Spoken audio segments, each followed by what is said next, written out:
This is Christine Brown, and while I have to listen to this podcast as my motherly duty, you have the choice not to.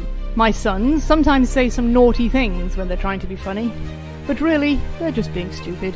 Do you still want to listen? Go right ahead. I am not your mother.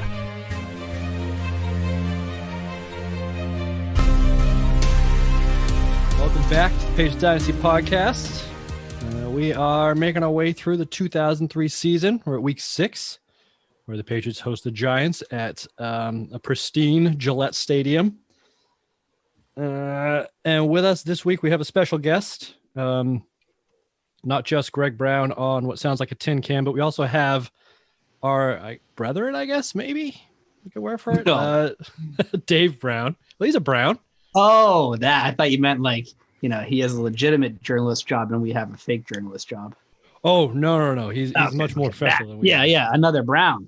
Yes. So we have another Brown on the podcast for when we do our spinoff, Browns on Browns. He will be joining us probably never. But he's joining us this week. So Dave, thanks for joining us. Thanks for having me. Appreciate it. Awesome. Let's start with the obvious question here, Dave. You also love Troy Brown, correct? I can't imagine why anybody wouldn't appreciate Troy Brown. Good answer. And I have a jersey for former Giants quarterback Dave Brown. So there was a former Giants quarterback, Dave Brown. Yeah, I don't remember him. What? Oh my goodness. How old is he? Well, mid-90s. I want to say so. He was probably drafted in '92, which in the supplemental draft, which was the year the Giants took Strahan in the second round. So I guess the supplemental draft would probably be like 91. Anyway, he was the starting quarterback after Phil Simms for a bit. And he has, I think, like a 500 career record. He looks a lot like a young Vinny Testaverde, probably, from the pictures on Google, just in a Giants uniform. Yeah, he looks like a quarterback, basically. Like a mid-90s quarterback. Tall. Yeah, exactly. Although, as I'm going through pictures on Google here, one of the articles that has his picture attached is the 100 worst football players of all time. That's very harsh. That's impossibly harsh. You just can't have played in as many games as he did and hang around the league for as long as he did. Yeah, like Eli Manning, that also be true. This. Hold my beer, buddy. I'll show you mediocrity. No, he was not as good as Eli Manning. No. Eli was fine. Dave Brown was just not a viable starting quarterback. Eli Manning won 2 Super Bowls. So that's true. let's not get crazy. All right. So if our listeners haven't figured it out, Dave Brown here is a Giants fan, but I came across him on Twitter because he is a Patriots beat reporter for the Concord Monitor up here in New Hampshire. So I guess my first question, Dave, is what the fuck? How did that happen? I'm not sure exactly where to apply that question, but so you're asking in what's a very broad question. More stated fact, and then ask that afterwards. But I think what I can so a few years ago, 2016, I approached the Monitor and said, look, I live in Boston. I driving distance to Foxborough.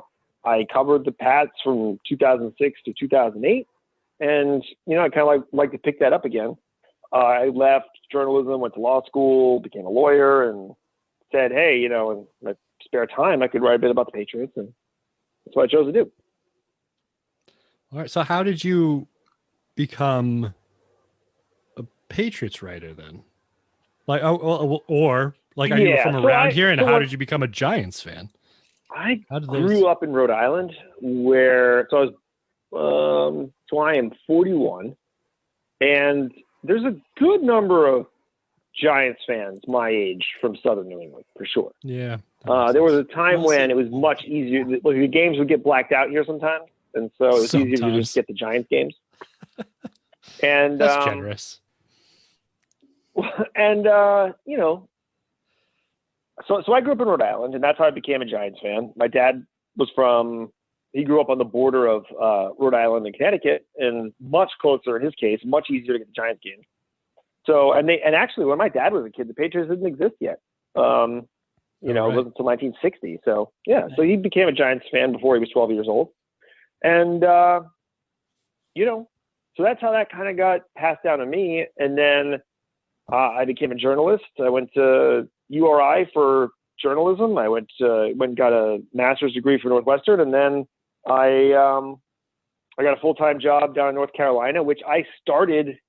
I think interviewed right before this game, and then got hired and moved down there at the end of the month. So right before Halloween.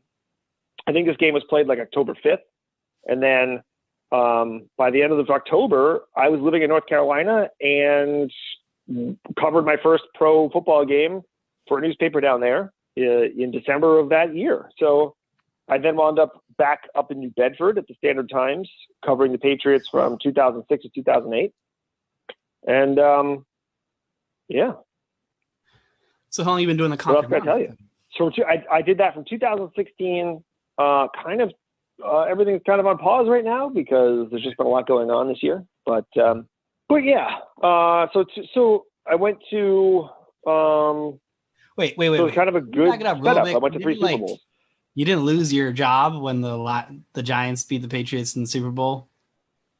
And they were like, you're clearly cursed. So let me explain something. It is not the job of a beat writer. It is not the job of a beat writer to bring home a championship. That is, we've nothing to do with that. Not helping the cause, God, there's a fucking enemy in the room. Right, a Giants fan in the midst. I actually picked the Patriots. I picked the Patriots in Super Bowl 42. I was wrong. A lot of people were. And it was a very interesting and bizarre experience watching my favorite team win the Super Bowl against people I know. Like, right. Oh yeah. When you watch sports on television, you tend not to think of the players as individuals, and that changes when you're in the locker room every day. And it was in my second year, and having had conversations with these people and knowing them. Not like best friends or anything, but I'm saying knowing them to get a sense of where they're coming from and to know that they're feeling the pain of losing this. And that hits you in a different way than when you watch on TV. So yeah, that was a really interesting experience. So you have met Troy Brown and can confirm with real life experience that he is the absolute man. Well, thanks for coming on, Dave. When I met Troy Brown, he had never shaved before. What? Shaved? Shaved. He never shaved his facial hair. No way. He had like a goatee. I found this fascinating because he had like a goatee, like a regularly formed goatee, as if he had shaved around it, but he never had shaved his face before in his life. It just grew like that. And I heard that on the radio, and I thought, that's right. I know, right? And I thought, that's crazy. And I had a conversation with him about it. And at first, I thought he was going to be very upset, but he wasn't. He was okay. But he did not want to talk about. He did not want to talk about it. Like he was like, "Why is this a big deal?" And I was like, "This is crazy." I just heard this. I heard this thing. And it was on the radio, and I gather people are probably giving you a hard time about it, but I'm just curious because it sounds preposterous to me. I need to understand. And he walked me through it. He had never shaved before. And then I saw him on TV a year or two ago, and I was like, he had no goatee. So at some point between 2006 and 2020, Troy Brown shaved his facial hair for the first time. Yeah. Took the plunge. That's ridiculous. Right. I found this nice glamour shot of him from the first Super Bowl in 2001. He's got a little mustache and just a little tiny goatee. It looks neatly trimmed. Right? But it stays like that. That's just how it stays like that until that undetermined point when Troy Brown began shaving his face. Yeah, his Patriots coach picture, he's got no facial hair at all. Yeah. All right, fine, Dave. You can stay as long as you got more hilarious Troy Brown insight like that. Yeah, I don't know if you've noticed, but we're a very pro Troy Brown podcast here. Mm-hmm.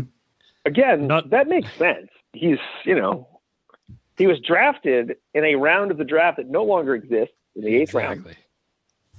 And it turned out to be, one of those, like a Julian Edelman type guy who could just do anything you needed when you needed it and do it well.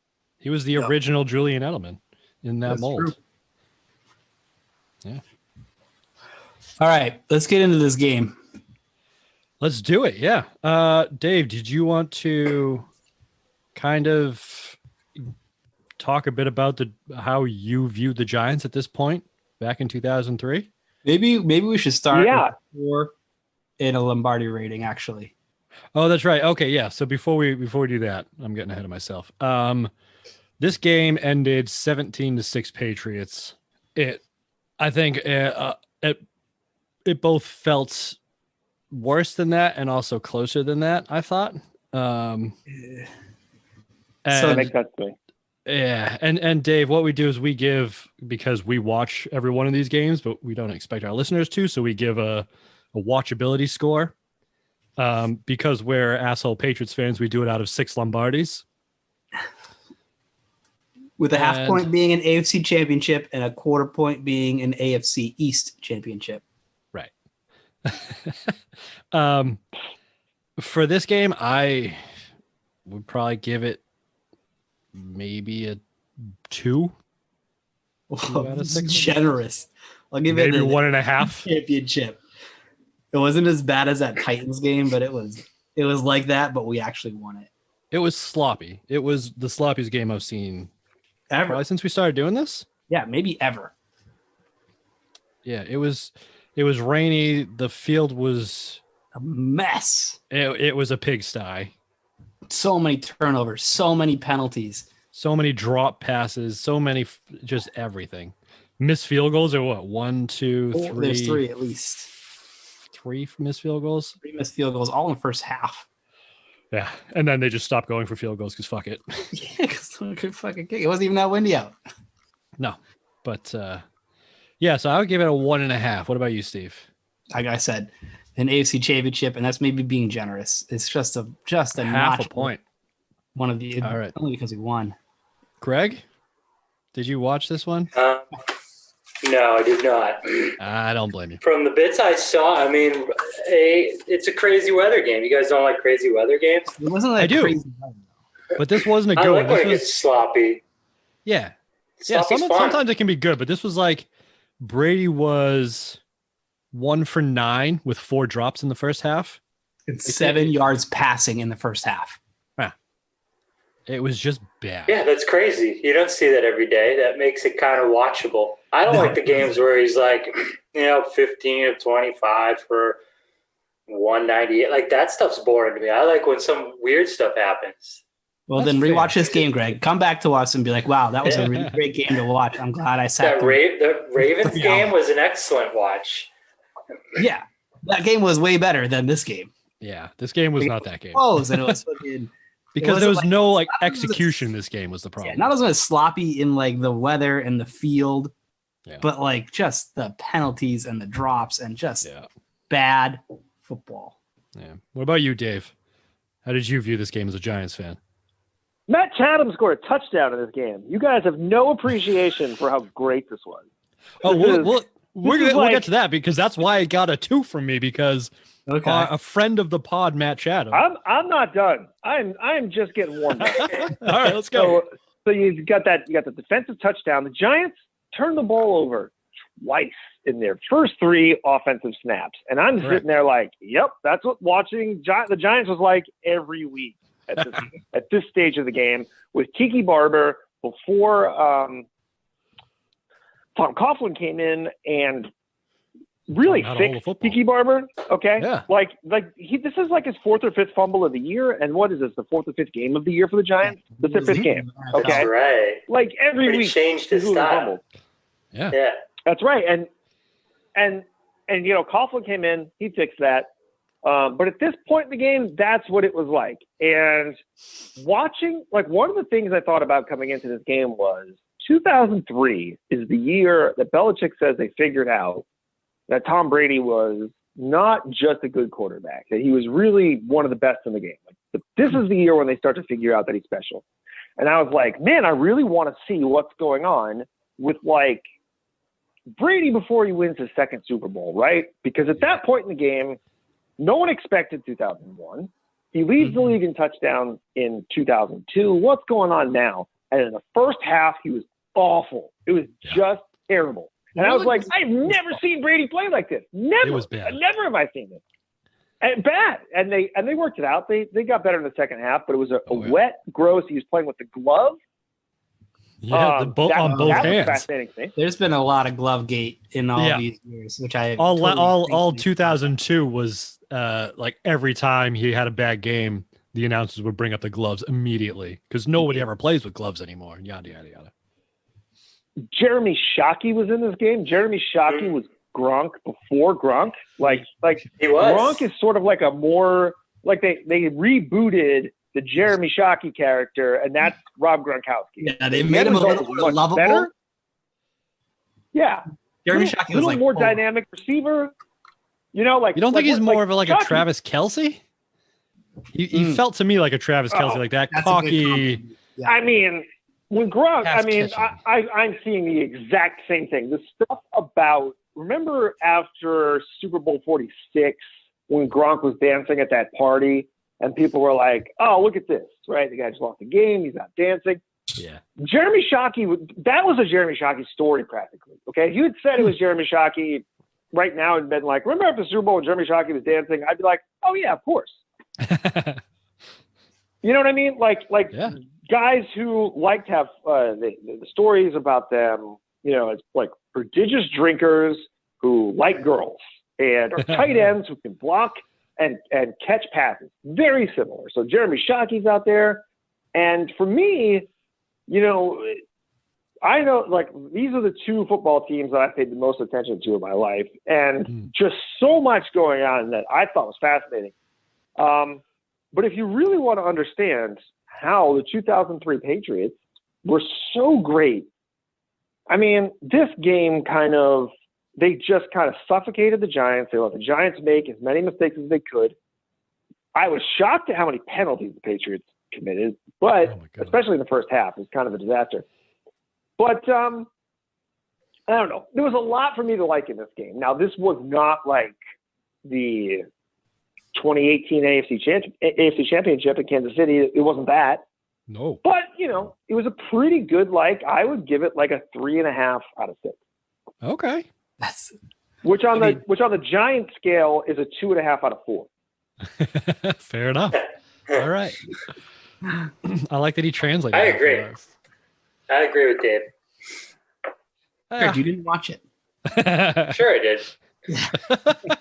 I watched the prime time highlights. Yeah. There was primetime highlights of this? I couldn't find any. There sure was.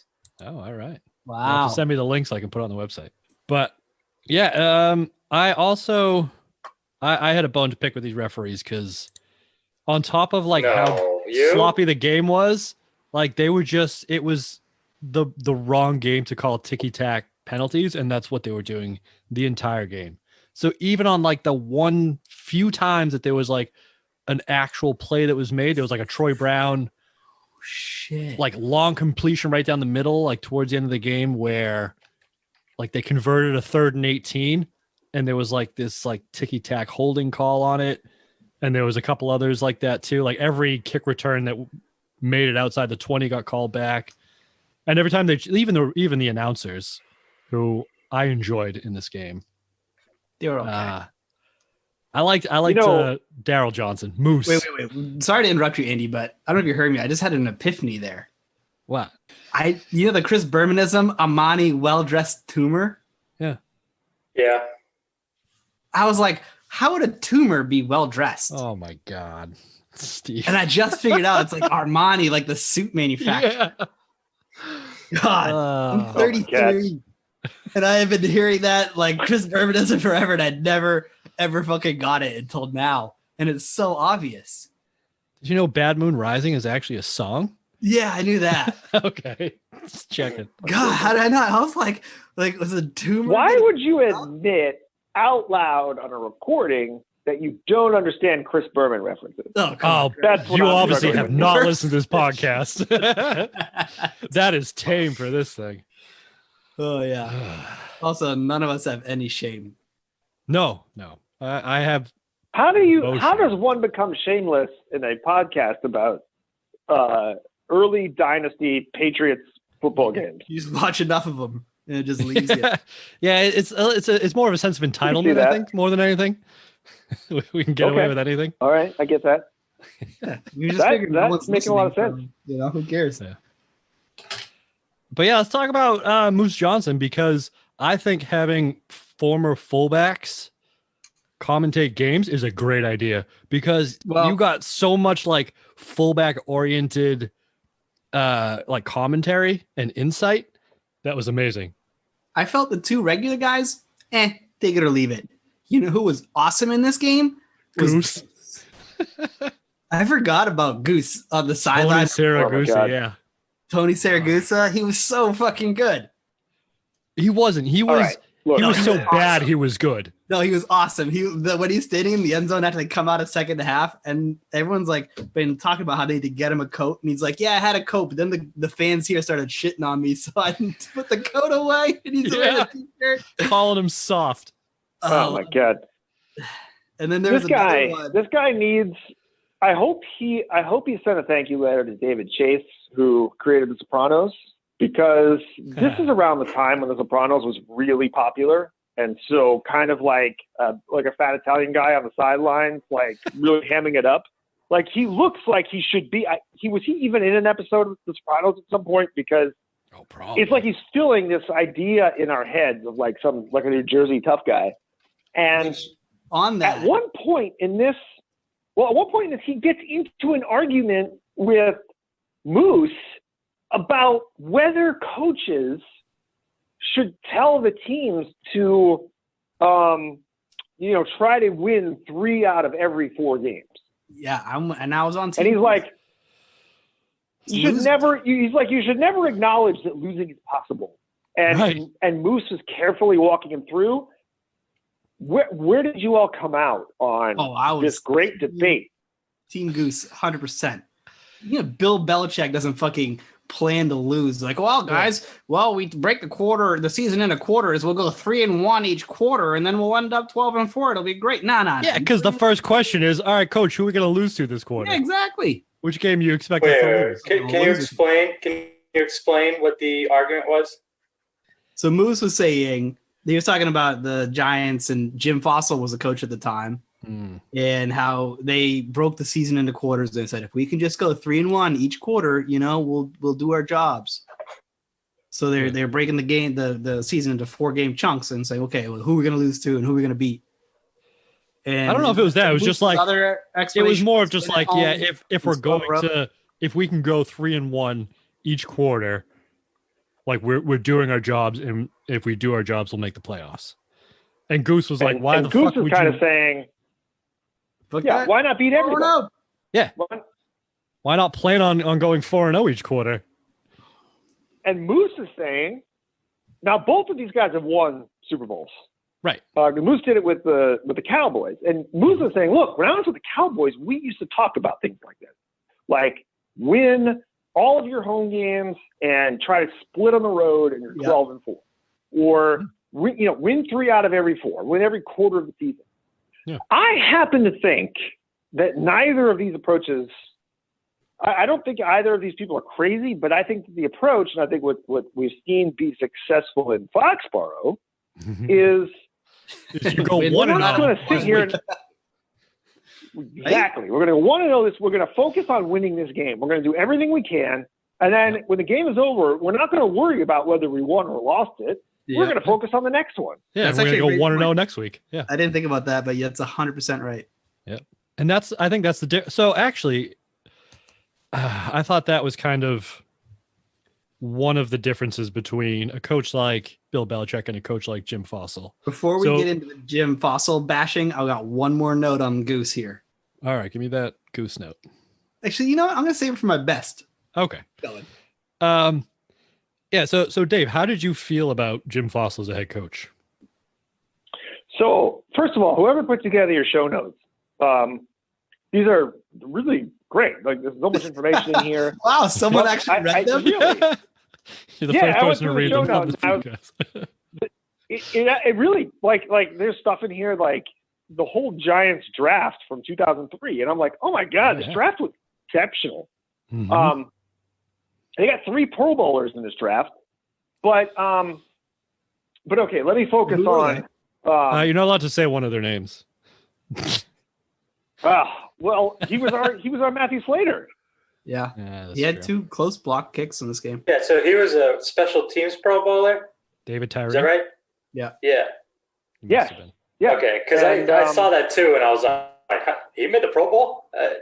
So I didn't realize he made it as a special teams guy. He had almost 2 block. And also punts. O.C. Umenyiora and David Deal, who was their tackle. Yep. Yeah. But okay, so the show notes are great. I will say this. I have one bone to pick. The show notes say that Jim Fossil was a mediocre NFL head coach, as most Giants coaches are. Now, look. Okay. First of all, yeah. It's like, I'm interested to see where we go here. Welcome Remember, we're talking about the dynasty era. Well, he's just I don't comparing know him to that- what he knows. I'm trying to decide if Jim Fossil was mediocre. I mean, he coached for, I think, 7 or 8 years with the Giants, which is a good run. He went to a 7 Super years. Bowl.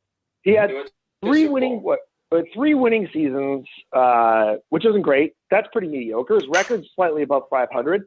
But coming into, like, what you have to understand about the Giants is that, like, coming into this season, you could look at Fossil and Belichick and genuinely ask the question, if you had to hire a coach right now, who would you hire? And after the year 2000, most people, I think, would have said Fossil because he was just coming off a run to the Super Bowl where they lost to the Ravens. He had a better record than Bill, and Bill has come off like a 5-11 season. And then after 2001, Bill wins the championship. In 2002, the Giants make the playoffs, and the Patriots don't. So it's heading into this season. I guess what I'm saying is my idea of a mediocre coach in the NFL is a little worse than Fossil. He accomplished a few things. That's fair. But his whole career falls apart in this season. Yeah. Is never the same for him after this. And this season is sort of like, this game is sort of like a microcosm of that season, where the Giants played one horrible half in almost every game that year. And their season was like, they get to 4-4 when they beat the Jets in week 8. So the Giants lose this game, but then win 2 of their next 3, and then they lose the entire last half of the season. They just lose their last 8 games. Goodbye, Kerry Collins. Goodbye, Jim Fossil. Hello, Tom Coughlin. And hello, Eli Manning. And Kurt Warner. Oh, It's the right. end of an era. Yeah. But so back in 2000, like when Fossil. they win the Super Bowl, right?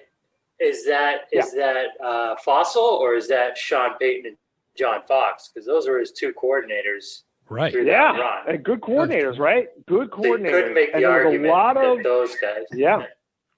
But it takes, look, I mean, Bill Parcells never won a Super Bowl without Bill Belichick. Correct. That's true. He never even went to one. There is no 1 or 2 people that make a championship happen. It really is 53 people. And, to be the head coach and to put that team in that position, and by the way, he hired those coordinators. I can't discredit Jim Fossil. However, did he do a good? Now, one thing that Bill Belichick has done is that whenever there's turnover, for 20 years, he has managed it pretty well. Jim Fossil did not replace, as those guys left, Jim Fossil did not do a great job of replacing them. And, I think the Giants kind of ran into a wall with the salary cap being what it is and not really being able to, avoid the mistakes that they were making in this game. And then it just became time for a reboot because if your star running back, who it was pretty good, if he can't hold on to the football, if he's losing it every single week, you're not going to be too successful. Yeah, that's a perfect segue into like the microcosm of that is they gave a big speech, I guess, and I'll talk about, increasing game toughness and Tiki Barber and the coach. Yeah. And some Oh, I have that. Hang on. guy gave a whole speech on it. And the announcers are like, this is like top of their list because it's 12 minutes into the, they're into the game at 12:31. And I'm going to play it right now, Andy. Yeah, here's the actual clip. I thought this was hilarious. With an interception, but Tiki Barber, when he talked about the team underachieving, one of the things that he felt they lacked was game toughness. And I asked him about that, and he said the definition of that is being able to take advantage of opportunities during the game and capitalizing on mistakes. And the Giants did that. The defense comes out, they overcome the adversity of that opening drive. Now it's the offense's turn, and we'll see if they've increased that game toughness that he wanted to see him have. Tiki lost the football. Matt Chatham takes it in for a touchdown. So Shout out Matt Chatham. Yeah, absolutely perfect timing by the commentators to bring that up right then. God, the segue was just beautiful. Beautiful. Like you couldn't have scripted that any better. Yeah, it's almost like he knew Tiki Barber was about to fumble for a scoop and score. Well, let's see what the offense can do. Oop, they fumbled and talk about playing mentally tough. And let's now the offense needs to step up and be mentally tough here. And to provide even more context, they threw an interception on the first play from scrimmage. Right. Yeah. Patriots turned into a missed fucking field goal. Right. So they got the ball back and like, oh, no harm, no foul, and then fumble it in. Chatham's like, I was doing it myself. That was the two offenses were so inept on their first three series. And the Giants that's what was so dispiriting about the Giants around this time was like, that the ability is there. You watch this game, you watch these horrible conditions. They moved up and down the field, no problem. Oh, and then what happened? The kicker got hurt a week before. So they've got some guy they signed off the street, missing everything on grass. These aren't easy kicks, but no. They're stalling and they're just not getting the ball in the end zone. Tiki Barber falls down in that awful grass that they ripped out 3 years later. Yeah. There's the announcer had a stat: 4 drives within our 35-yard line and got 0 points out of it. Yeah. There you go. Well, I mean, to your point about, I think this is the first half. They showed a stat about ball control. The Giants had 40 plays for 190 yards in about 20 minutes of offense possession. Patriots had 20 plays for 30 yards in under 9 minutes. And we're leading 7-3. Yeah, and the Patriots are winning 7-3 going into half. Yeah, the missed field goal to boot. Yeah, because the Giants missed too. Yeah. Also, Jim keep in mind, also deserved to get fired after this season. That's atrocious. Of course, he went from the third ranked defense in terms of points in 2002 to 29th in 2003, and their offense was worse. They were 30th in the league. They lose 8 straight to finish the season, and this is basically the same roster that you went to the Super Bowl with. So it's hard to blame the players there because clearly they have the talent. So when you see numbers like that, you kind of have to be like, all right, this is a coach, Yeah. Whatever was going on, it wasn't working anymore. And you have to, if you look back, the Giants 2002 season, the end of it was horrible. They had they were up 28-14 on the 49ers at halftime, and I think it was up to 38 to sorry, I'm looking at this. It was 38 to 14 in the playoffs with 4 minutes and 27 seconds left in the third quarter. Okay, 38 to 14 is only 1 point less than 28-3. That's a good point. Okay, it's a 24-point deficit with 4.5 minutes left in the third quarter at San Francisco. And I mean, I remember thinking every single time being like, all they have to do to win this game is get this first down or make this stop. Yep. And it just never happened. I had the same feeling in Indianapolis in 2006. Well, let's unpack this, Mr. Brown. Okay? Do you ever wish you were a Patriots fan and not a Giants fan? No, actually, one of the things that's been great is that I can observe the Patriots. I think that they're sort of like, they're run like a model organization, what the rest of the league should be doing. Yeah. I can go and be passionate and throw things and, be emotionally invested in the Giants. And then I can watch the Patriots as sort of like a clinical exercise and be like, everything they do is fascinating. But you never like, I wish the Giants did this, like. Oh, of course. There are plenty of things that I wish. And that's part of it, is that understanding. Like when the Giants traded Odell Beckham, I felt good about that. I felt like this is a situation where I felt like Belichick would have done it actually much sooner. Because he did it with Chandler Jones. Yeah. Right? I'm gonna trade him because the Giants re-signed Odell Beckham, which was a little silly. Yeah. They should have traded him and gotten something in return before they wound up losing some money, some dead money on that. But it's the kind of thing where when the Giants do something smart, I recognize it and I say that's something like that's something the Patriots would do. And when they do something that's just like when they get stuck in the draft and the guy they want, Brandon Scherf, goes to Washington, they like panic and take Eric Flowers. And he was a complete disaster. And the Patriots don't do that. They don't just be like, okay, what do we need and who's the best on the board? What the Giants need to do in that situation is what the Patriots would do. The guy I want isn't here. D3. Trade down. Yep.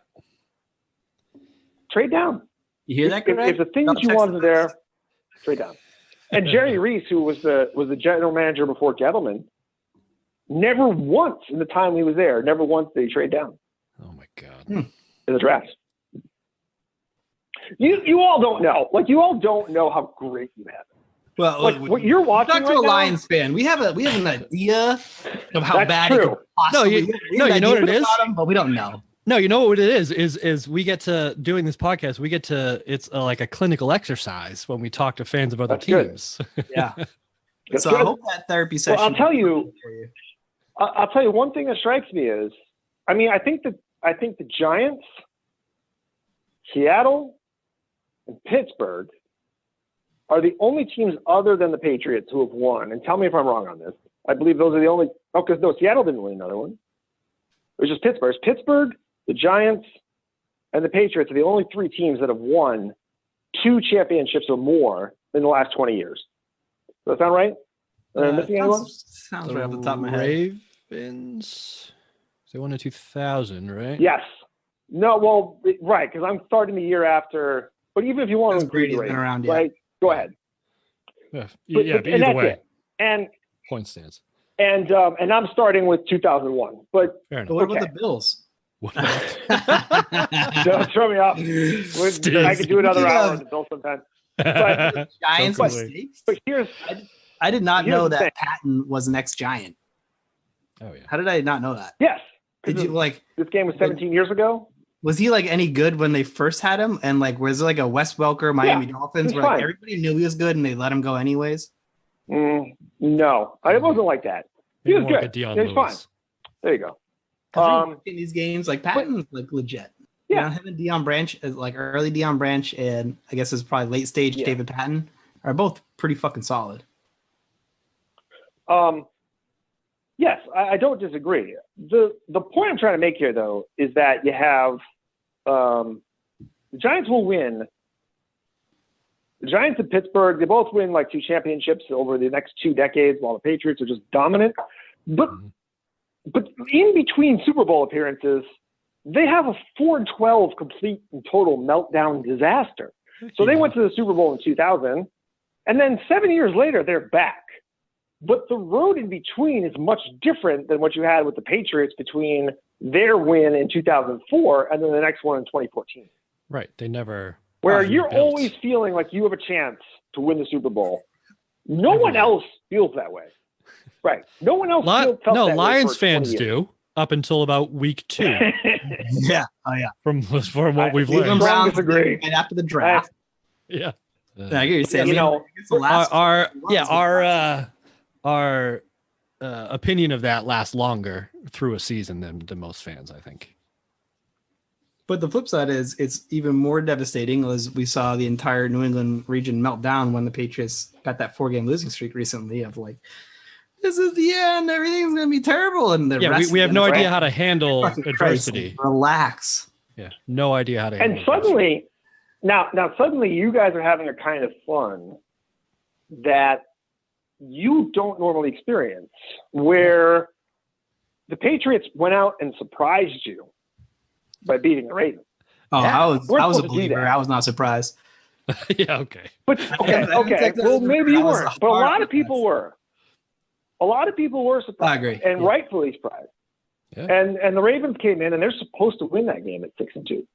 It was a weird feeling. You know, I think the guy on that. Yeah, we're definitely gonna win. But isn't it? I mean, there's a little bit of fun to it when it's like when the team proves to you that it's going to be competitive. When the team comes out and shows you, you might not have been aboard with where they're going. You might have been worried about where they're going. But now you have a little bit of reason to say, hey, this team could be competitive this year. Yeah. Let's see how things go. And that's fun. I've talked about that too, where the games where Brady hasn't been the starting quarterback recently, like when he had his 4-game suspension and then this year, I felt differently going into games that I haven't felt in a while, because as long as Brady was there going into a Patriots game, the expectation was that the Patriots were going to win. And then if they didn't play up to that expectation, you got a little frustrated, because even if they did win, it wasn't the win that you expect them to have. But now you don't have that. You're free from that expectation almost. So you can go in and be like, I have no idea what's going to happen if you start Garoppolo week 1, because I don't know, never seen him play. This could go anyway. And then they win, and you're like, oh, this is a great feeling. I'm surprised by it. So I think that exactly is something that, I mean, not to sound like a huge dick, but that's something that Patriots fans haven't been able to experience in a long time, for better or worse. No, it's true.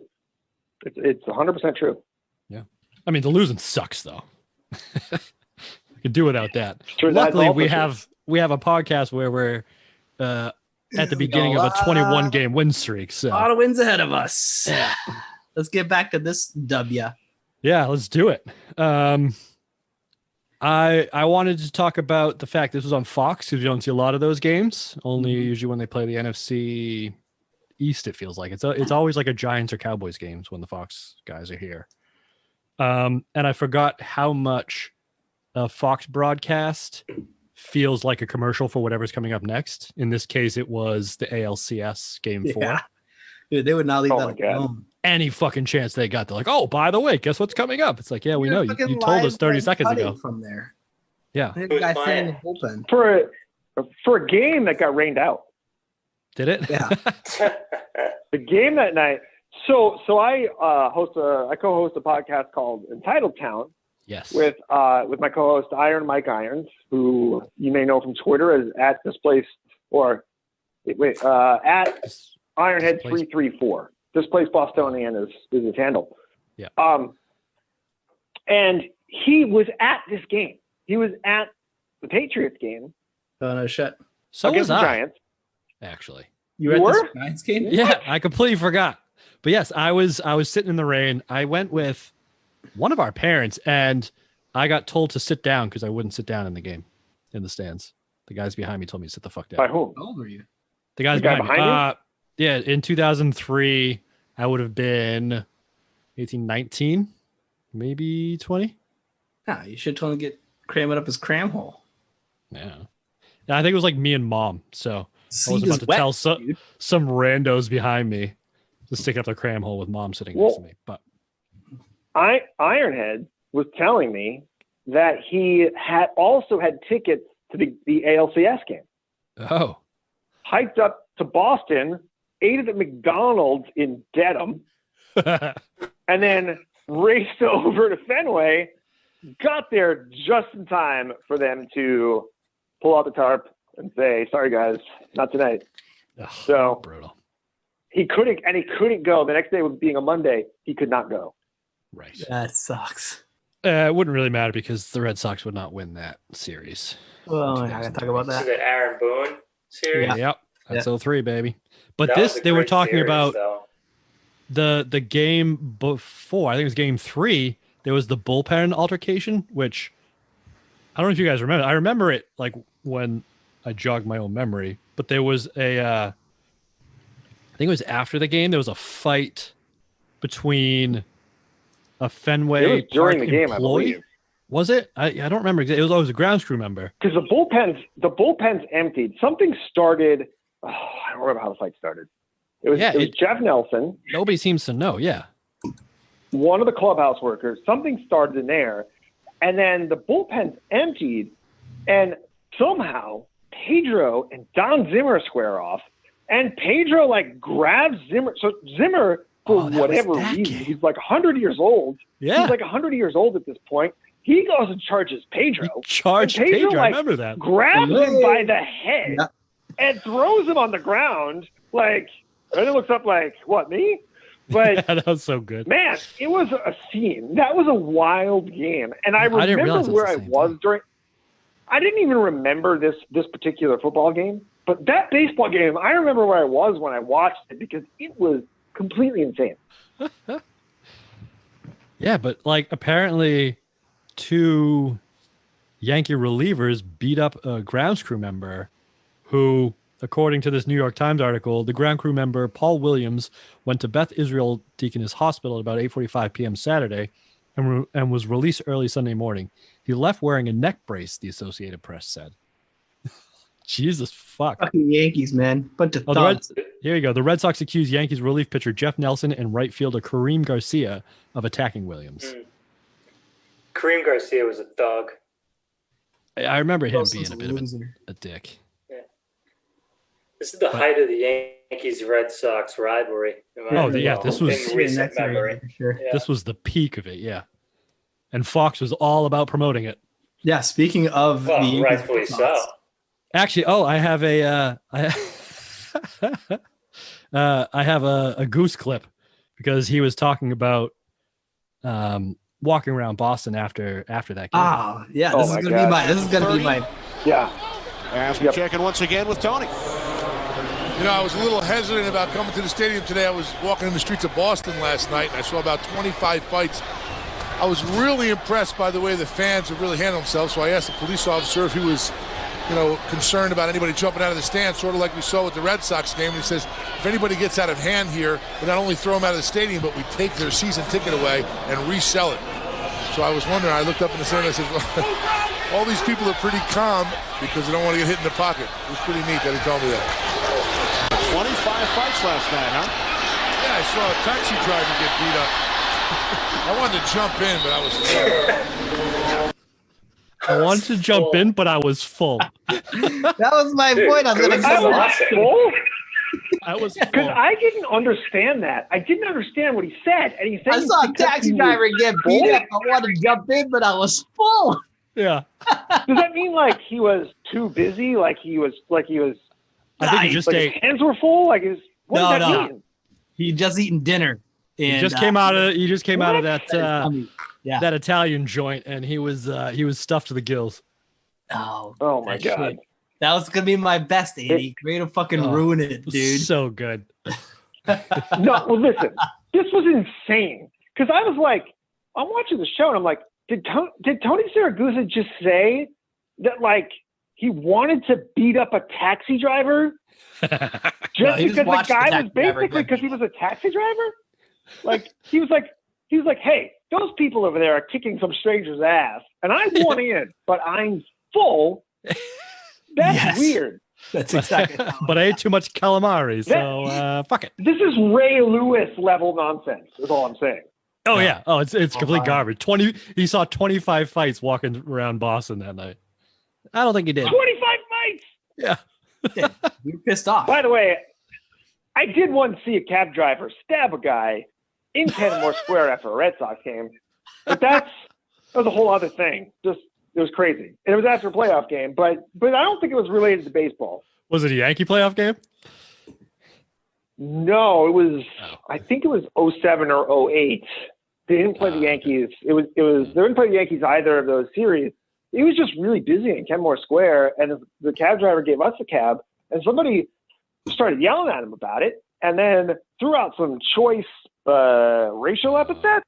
And the guy, the guy was Middle Eastern. He grabbed a device like a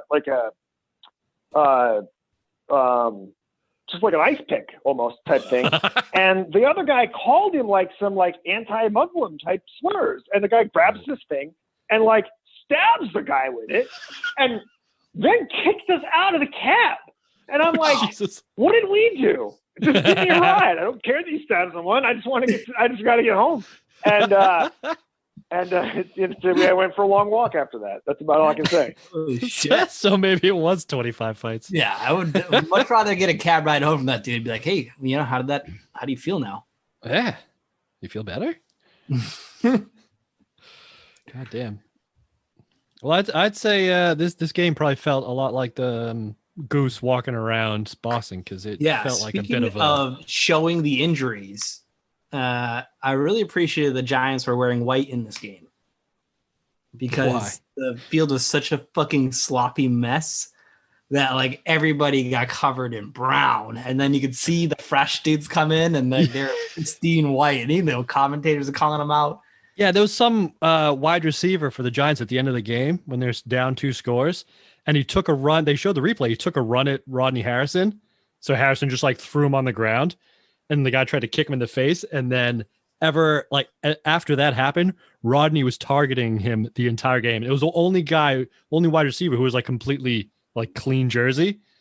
To the point where the commentator's why isn't he dirty? He's been playing. I guess he just hasn't done much. Dude, Rodney balled out in this game. 2 interceptions.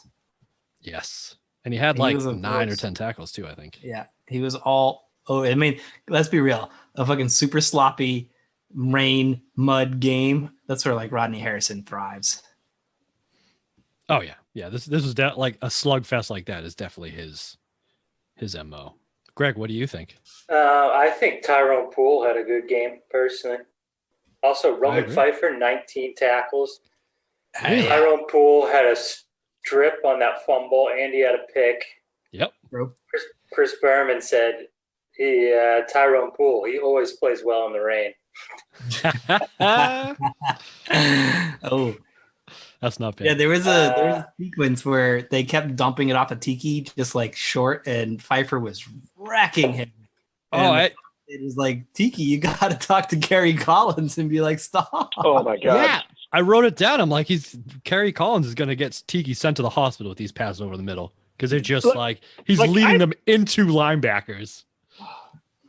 There were times when there were issues between, it was a feud between Barber and Strahan over their respective contracts for a while. Yeah. There were a handful of things going on between those two, over the years. Mm. And I also remember that, I think Tiki left before 2007. And I don't think anybody liked him after. And I'm sitting there, it took a while. There were a lot of damaged relationships after Tiki Barber left. And I'm sitting there watching this game, and I'm I don't think Gary Collins likes him. I don't think so either. Yeah. Trying to get him killed. Tiki Barber had the dirtiest jersey of everybody. Oh my God, yeah. And that said, though, it's hard to make good throws when you're under constant pressure. And the defensive front that the Patriots had is just insane. And watching Richard Seymour in this game, he just completely changes the dynamic on every play. And having said that, this defense was absolutely decimated with injuries too. You're starting Matt Chatham, right? Because guys like Willie McGinnis aren't there, who was an absolute monster at this point. This is still, I think, peak Willie McGinnis era. Bruschi went down for a while. Ty Law went out halfway through the game because he's been playing on a bad ankle for 3-4 weeks now. And the offense was garbage because they have nobody. The defense didn't have interceptions because the field was so fucking sloppy, and Ty had that ankle injury. So they were nah. And they put in Antoine Harris, pride of Raleigh, North Carolina. Yeah.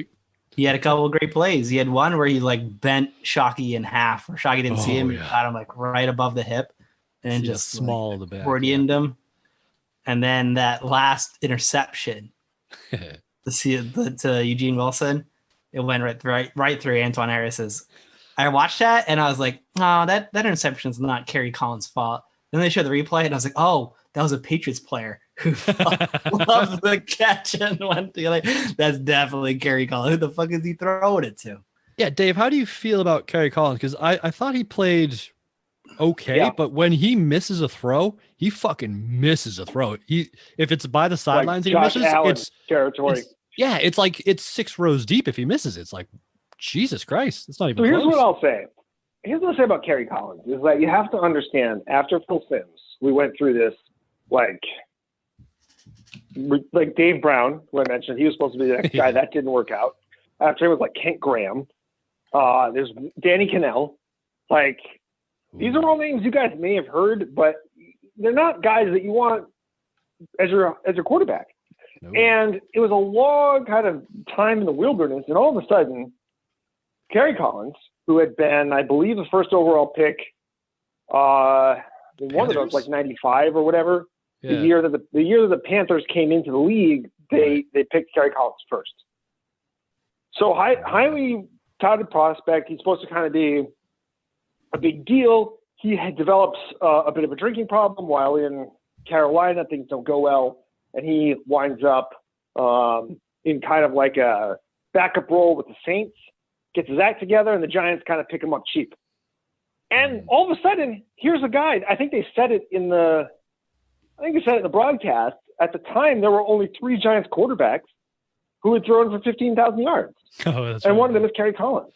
Yeah. And like, he was a very stable, sturdy guy, got the team to a Super Bowl. And I'll tell you what, that 2000 season was so much fun. And it wasn't the Super Bowl, but in the NFC Championship, I think they won 42-0 or 41-0. And it was just like over before halftime. And Collins was amazing.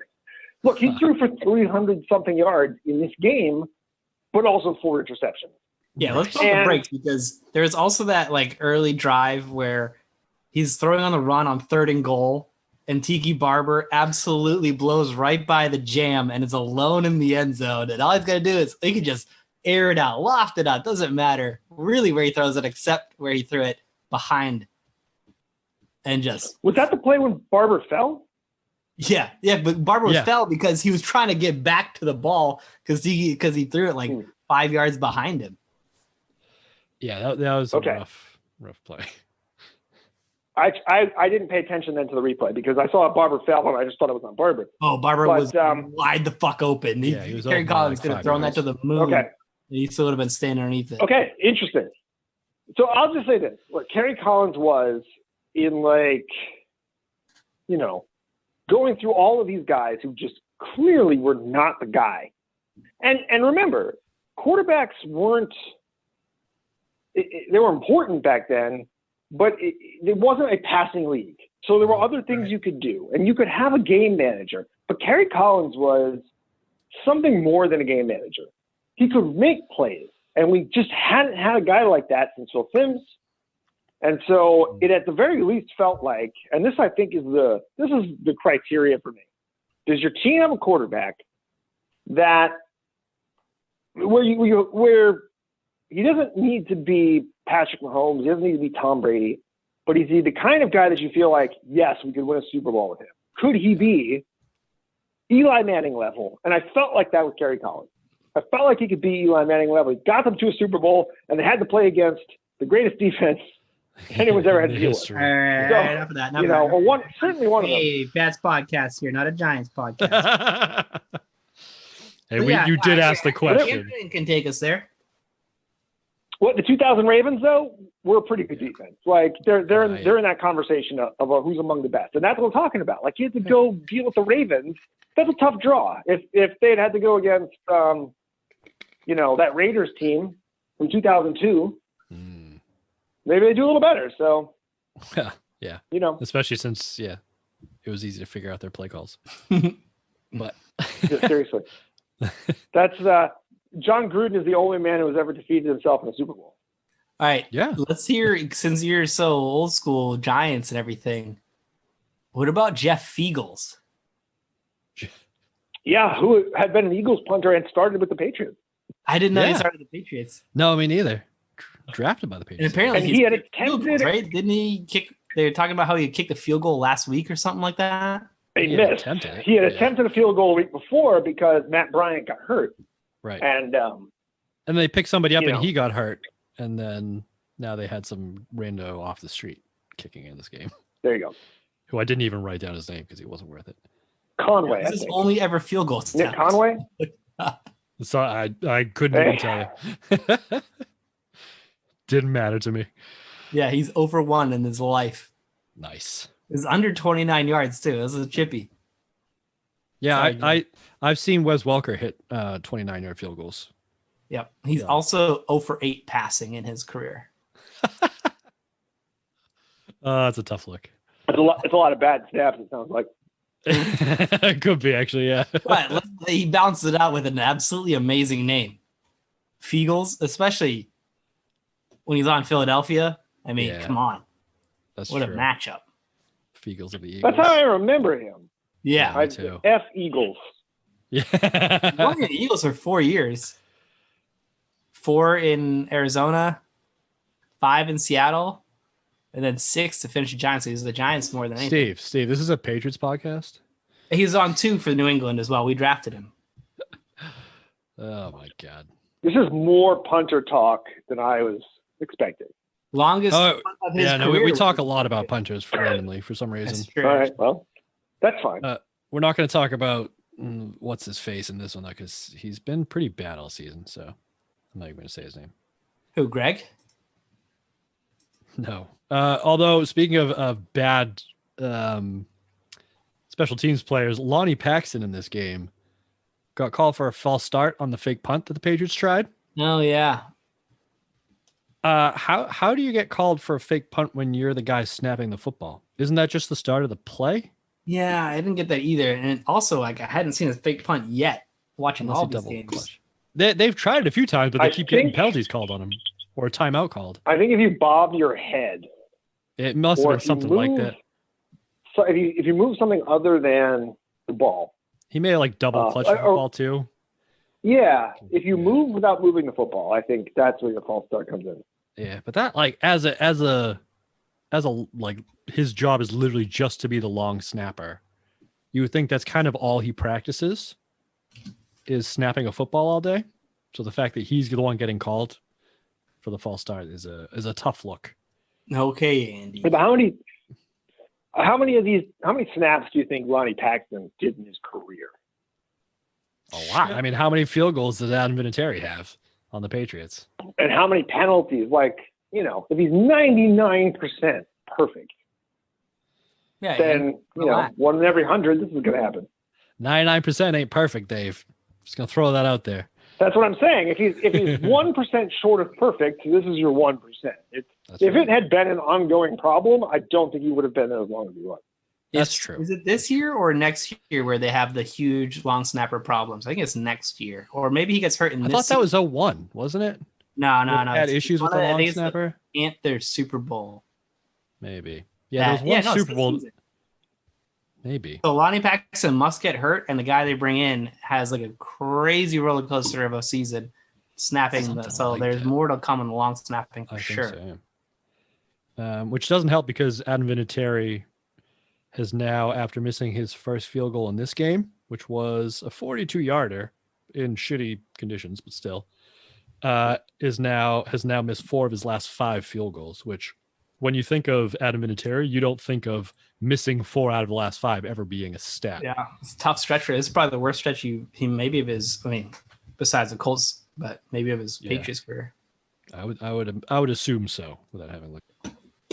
On the other hand, though, I will say that I'm going to bring it up again because my brothers gave me a lot of shit at the end of last season talking about how I thought Kevin Falk was the unheralded MVP of the 2002 season. I think he's still probably unheralded MVP of this season because as soon as he came into this game in the second half, He was the spark plug again. he was the spark, yeah. And he's the one that lit this offense on fire. And as soon as he came in, they started driving up and down the field. There's another game, I forget which one, but he was also a spark plug where like they had nothing going, they turned to him.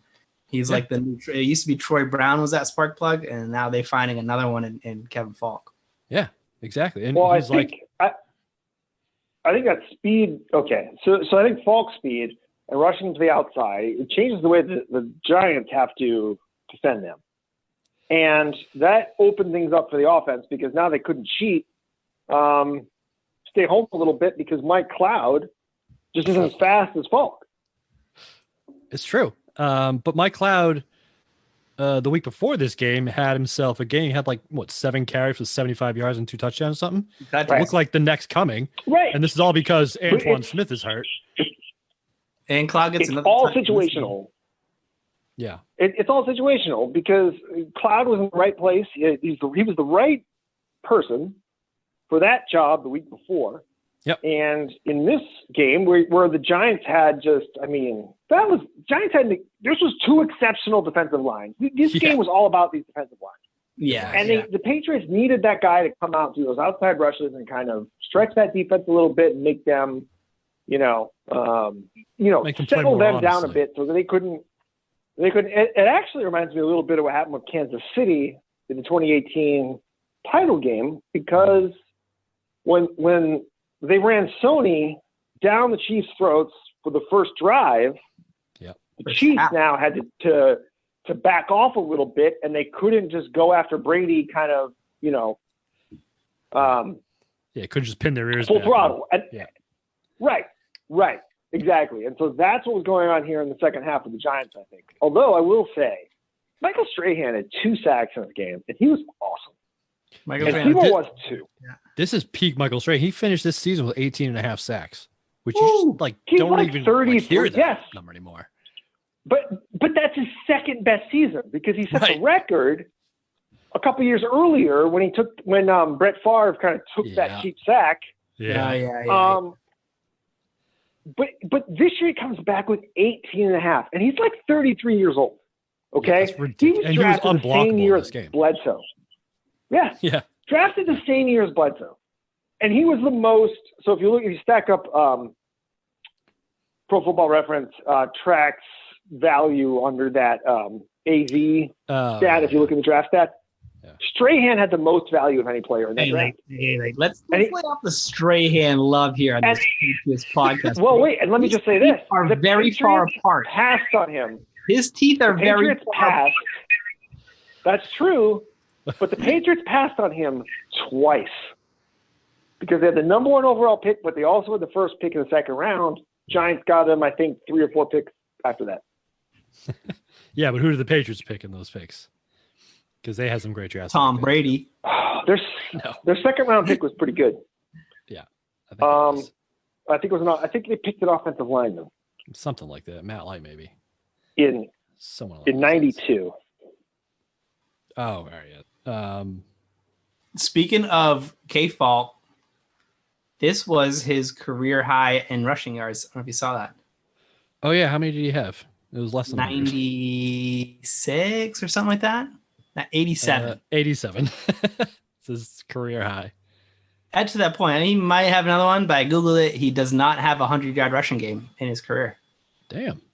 Yeah. So take that MVP, shove it up your ass, Andy. So, well, all right. Except he finished with 87 rushing yards. Brady finished with 91 passing yards. Oh, wow. So, geez, Brady didn't break 100 yards passing in this game. Well, actually, no, he did. They had 112, but if you count in the sacks, they finished with 91 total passing yards. Gotcha. So, so Kevin Falk was Chris the Slade, by the way. Oh, Chris Slade. Chris Slade was their second pick. Nice. Their second round pick. And Strahan went 40th overall. Hey, can't win them all. Yeah, got to throw him a lot of darts on the board. Yep. You got to trade down and take as many chances as you can, right?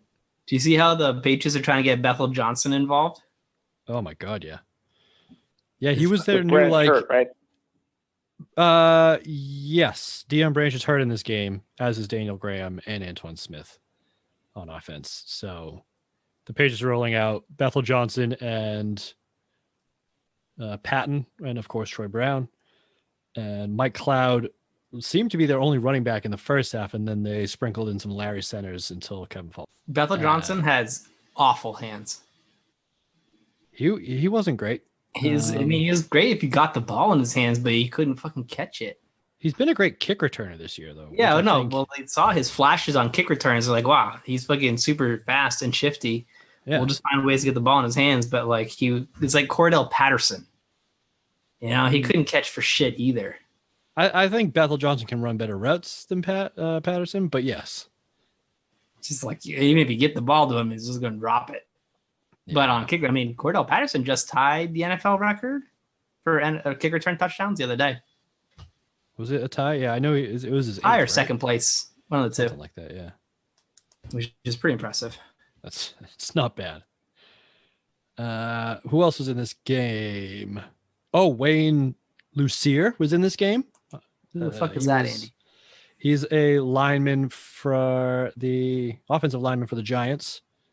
He is from New Hampshire, and they talked probably a bit too much about how he's a Patriots fan, and he has the old school Pat Patriot logo tattooed on his shoulder. I love that. Yeah. That's a tough look when you're on the Giants playing the Patriots. Yeah. Talking about how he had to bandage it up. All right. Let's do our best and worst. Okay. Dave, so back when we were younger around the dinner table, we'd have to give our best and worst of the day. So we now do that on the podcast where we just pick our best and worst thing from the game. Steve, do you want to go first? I got a couple, so you can go first, actually. All right. Actually, Dave, do you want to go first? Yeah. I know we kind of sprung this on you. I want to see what you guys do. Greg had to come back to me at the end. I want to see how this goes. Okay. All right. Okay. Let's do Greg's because he had to run. Something came up, but he did leave his best as worst. Greg's best of the game is Jim Fassel saying, "When it rains, it pours" about their turnovers, which is it's raining out. Yeah, I get it. It's clever wordplay, but all right. And his worst is that Kerry Collins threw 59 times in this game and managed to rack up an entire 7 points. Because that is tough. And it wasn't like they were down big either. You know what's even better? They didn't even score 7 points. They scored 6. That's true. One in the first quarter, one in the fourth quarter. Oh, and outside that, it was nothing. Woof. Yeah. And he had the touchdown at Tiki. He just fucking totally that he missed. Let's see. I got a couple of bests here. One of my best was in one of the game breaks. They went to the Cowboys-Eagles game, and the Eagles attempted a surprise onside kick, which the Cowboys, I don't even know who he was. I couldn't remember the name. Some Williams, maybe, caught the ball in stride and returned it for an untouched kickoff return touchdown. It was the opening against the Eagles. Against the Eagles, yeah. Apparently, hold on a second. Are you serious? To the Cowboys, it was one of the game breaks during the game where, the Eagles did a surprise onside kick. It may have even been to start the game, yeah. And because one of the Cowboys did that. The Giants did that to the Eagles just a year or two before this.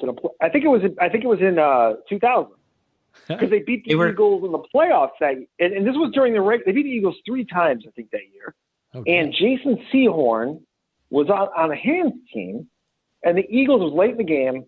They had to do an onside kick that the Giants were expecting, and they just kicked a line drive to Jason Sehorn, and he ran it in. Apparently, the announcer was saying that the Eagles had done this the last time they played the Cowboys, and it had worked. It was the first kick of the game. Yeah. Opening kickoff. Okay. Surprise onside kick. So, clearly the Cowboys can watch fucking film and be ready for it, and the dude was ready for it, caught it on the bounce, and just see you later. At a full sprint and just untouched. Yep. Yeah. Beautiful. What's the worst that could happen? I don't know. You go down 7-0 with 2 seconds into the game. Yeah.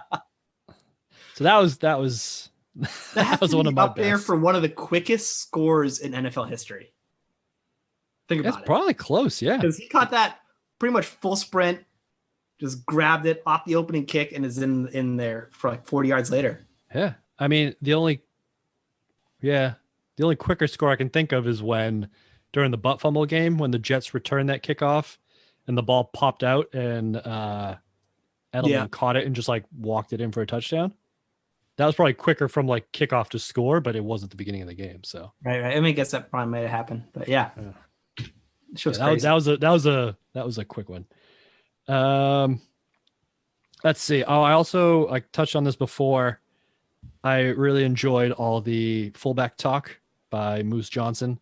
Sure. Who apparently, I looked up Moose Johnson, and he was so good as a fullback that he's the reason there is like a fullback position in the Hall of Fame now. All right. They basically created it to get him in, and now there's fullbacks in the Hall of Fame because of him. So that's not bad. I'm assuming Moose isn't his actual name. No, his name is Daryl, but they call him Moose just because of how big he was. Yeah, that makes more sense. Yeah. Let's see. My worst.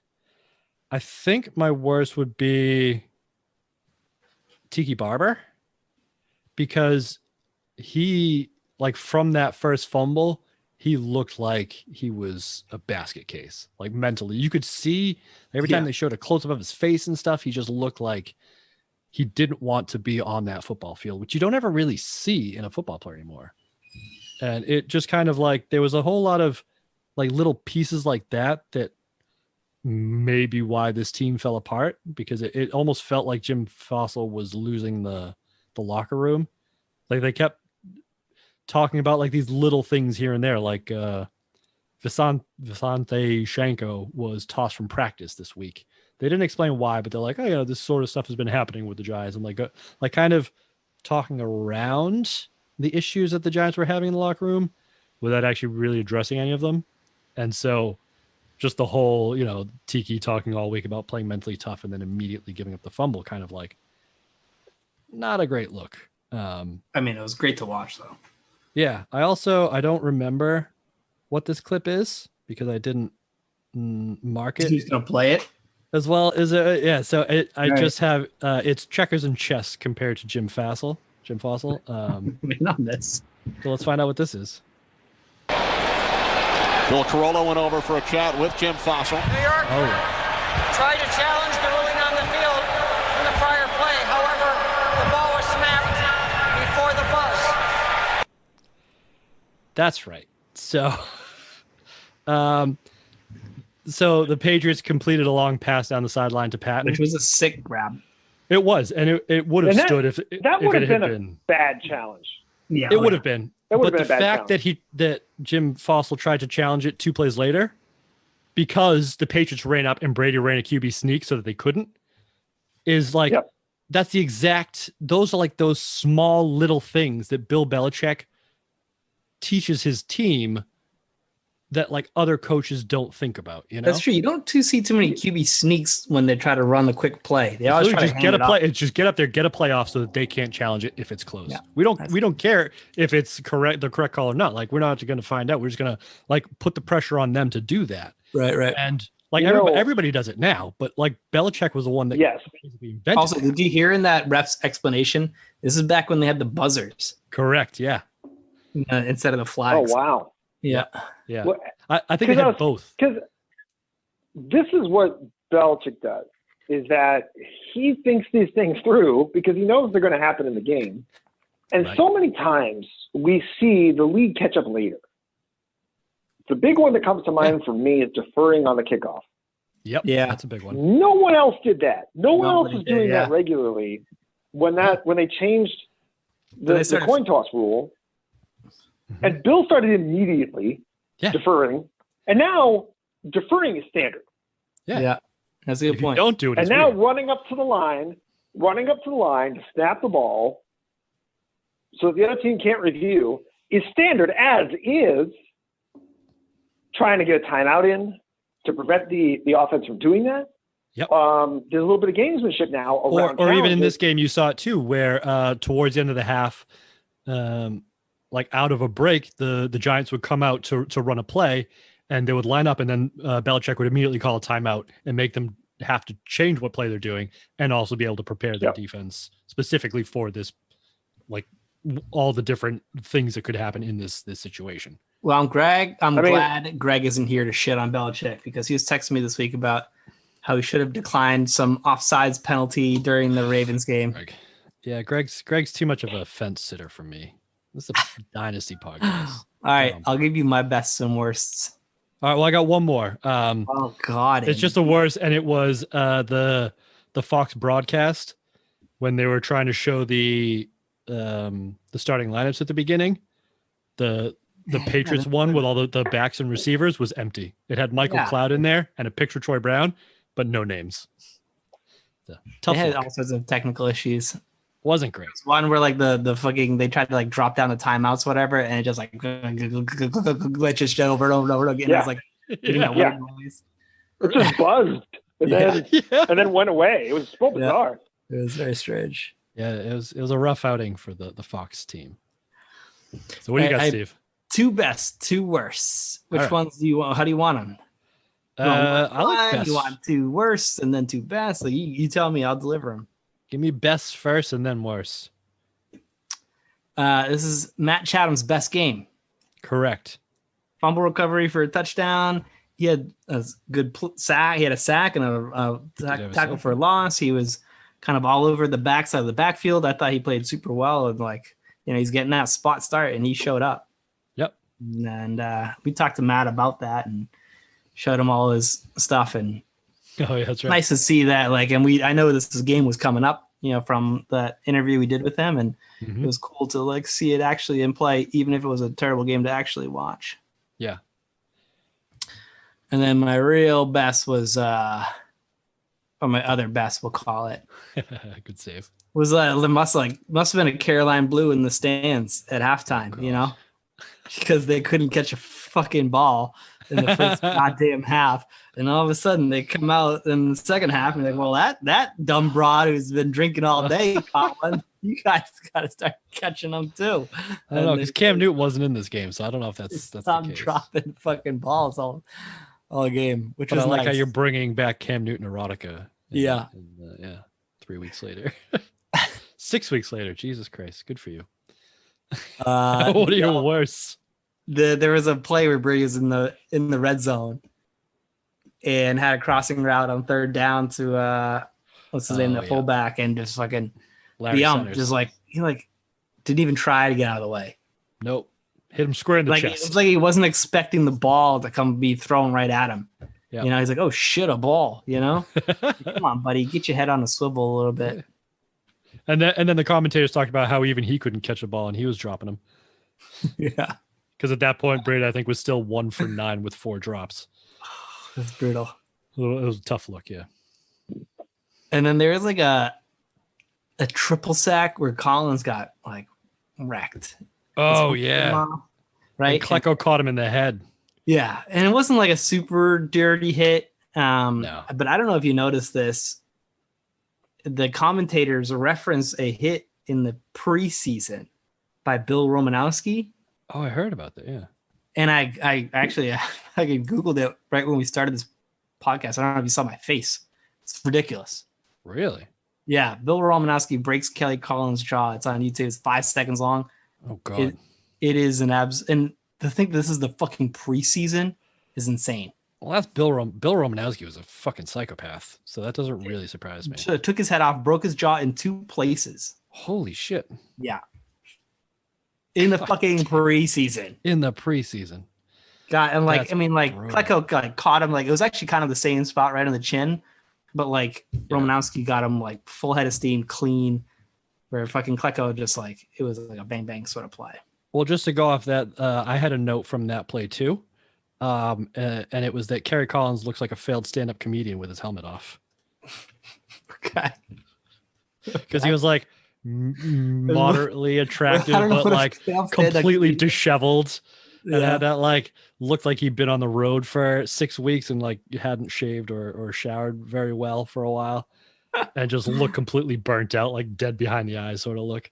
Well, I bet he could give you a tight 59 5 passes and get 6 points out of the whole effort. So I could definitely understand that. He kind of he's one of those guys like Jim Brewer, who always looks like he's high. Yes. Right? He had a very Jim Brewer-esque look. I think that's probably who I pictured in my mind when I wrote that down. Oh, so you think Jim Brewer's failed? I got it. Yeah, that's curious. Well, is Kerry Collins funny? I mean, he's not Chris Rock, but I think that Kerry Collins and Jim Brewer are pretty much in the same boat in terms of career success. So what you're saying is Kerry Bolton, Collins is the Jim Brewer of quarterbacks? Sure, let's do it. I'm in for this. All right, you got a best and worst, Dave? Okay. I mean, I don't normally I would just not copy somebody, but and not be redundant, but I don't want to lose sight of how bad Tiki Barber was in this game. Mm-hmm. And he deserves to get like a double whammy at least on worst.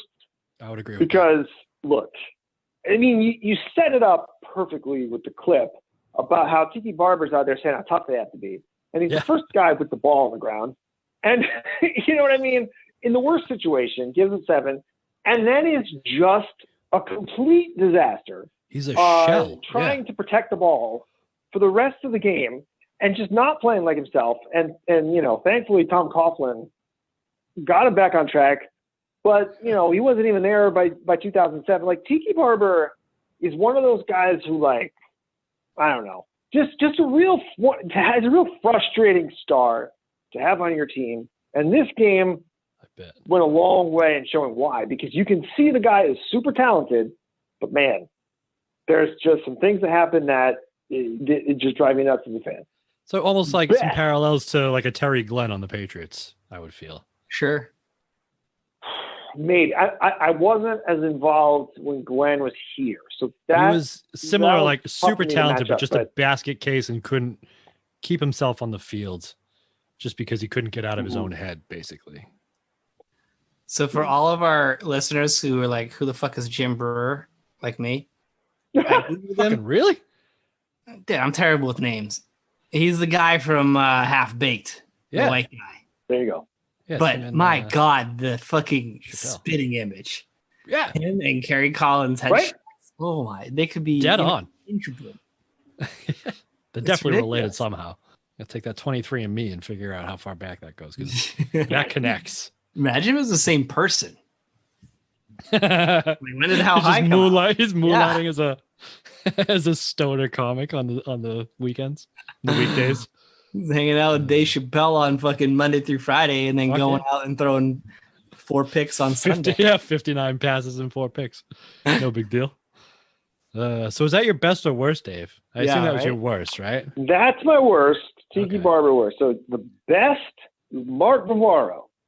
Yeah. When you talk about Jeremy Shockey, you inevitably talk about in a national broadcast, you inevitably talk about Mark Bavaro, because he was like the greatest Giants tight end before Shockey. And really still is in the minds of Giants fans. He's a man. Okay. And in the mind of Bill Belichick, too, for that matter. BB loves him. Yes. Yeah. Yes. And the thing about Bavaro is that, like, he's a real hands in the dirt, like, tough guy who's super classy. And they cut to him on the sideline, and he's talking with Syracuse, and he's like, hey, you know, I hear you you hang out and you coach and you help out. He's like, I'm just glad that Belichick is gracious enough to let me do it. And I was like, yes, Mark Bavaro, you are awesome. He's like, I'll do anything for a free t-shirt. I'll work anywhere for a free t-shirt. Like, fuck yeah. Yeah, he's like, I'm here for t-shirts, and I'm glad that I get the privilege of getting a t-shirt to help these people out. Like, that was awesome. That was a great moment for me. Mark Bavaro on the sidelines, and plus, the Patriots love him too. Everybody. This is the thing. Everybody loves Mark Bavaro. There's nobody who's not like I grew up with a fan. One of my best friends growing up loved Washington. I don't know why. He grew up here, probably because Joe Gibbs era. They won 3 Super Bowls. He had an autographed picture of Mark Bavaro on his wall in his bedroom. Everybody loves Mark Bavaro. Just that guy, yeah. So here's my point, though. Shockey is not that sort of tight end, you know, because he's so polarizing. I hate Shockey. So maybe Mark Bavaro is the original Gronk. Yes. Because everybody loves Gronk. No. You don't think everybody loves Gronk? Gronk. Trust everybody me. Loves Gronk's like happy. Yeah, that's so true. Lovable. But Gronk's like a happier version of Shockey. And the reason Shockey isn't Kelsey is because he can block. Kelsey and Shockey are very similar because, like, I fucking hate Kelsey too. Yeah, because he's a bit of a douche. But hey, look at me, I did something good. Shockey is an asset in the run game. The guy can block.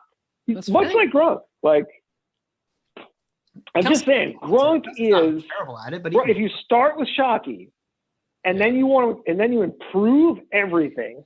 Yeah, you make him taller, faster, and stronger. And more likable. And can crush more natty lights. Yeah. And like remove the douche from him.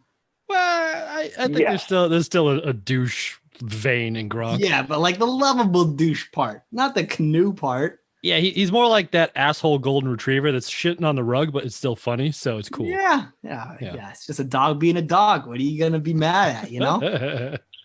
Listen, Mark Bavaro was great. That's the point. Agreed. It's a great bet. I can get behind that. Even I can get behind that. Yeah. All right. Well, I think that wraps it up for week 6 of the 2003 season. Don't forget, we still have a hotline. Steve, you remember the hotline number? 603-505 Troy Brown for 3. Nice. 505-8043. Area code 603, baby. So you can text or call that and leave us a voicemail or leave us a text. And if you do that, we may or may not. I'm going to be in fucking jail. And they're going to be like, you have one phone call, Steve. I don't remember any numbers, but I know this number. I know our Dynasty podcast hotline. Oh, fuck. So, yeah, so if you have any feedback for me and Steve or for Dave, for any of the Browns, really, let us know. And we will share it with the appropriate Brown. Except for Greg, because he keeps leaving us. Fuck that guy. But Dave, thank you very much for coming on. This has been great. It's been awesome to have a Giants perspective. And I think you're bringing my pleasure. Come find me. Come find me in 2007.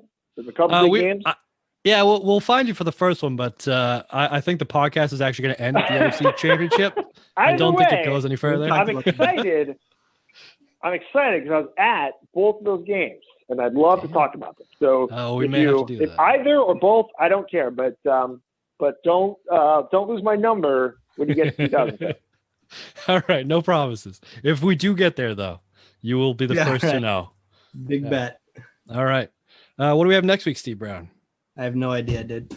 Awesome. You never do. I love that about you. You tell me. Next guy puts together those fucking ridiculous show notes that nobody reads except one person every guest appearance reads. I'll take it. Next week. By the way, next week, episode 50. That will be our 50th episode. No shit. So thanks to my Brown brothers for actually not only doing the 6 that I asked, but also another 40. By Brown brothers, you mean me, because like Greg's not even on right now. Yeah. All right. So to you, Steve, a heartfelt thank you for being here for. You're welcome, man. You did give me a free hat, so I'm in on that. That's true. Yeah. I did. I'll do anything for a free T-shirt. I'm like Mark Navarro, baby. I agree. All right, next week, Patriots travel to Miami. That's a hard place for us to win, as we know. It is. So let's see if this is what happens next week on the stomp everybody for like the next whatever. It's the best. I love this. Thanks for ruining my outro, Steve. I appreciate it. That's awesome. Yeah, well, shut up. Stepping all over it. Well, you can listen to more bickering between the Brown brothers and a recap of the Patriots-Dolphins game next week on the Patriots Dynasty podcast. See you later. See you later.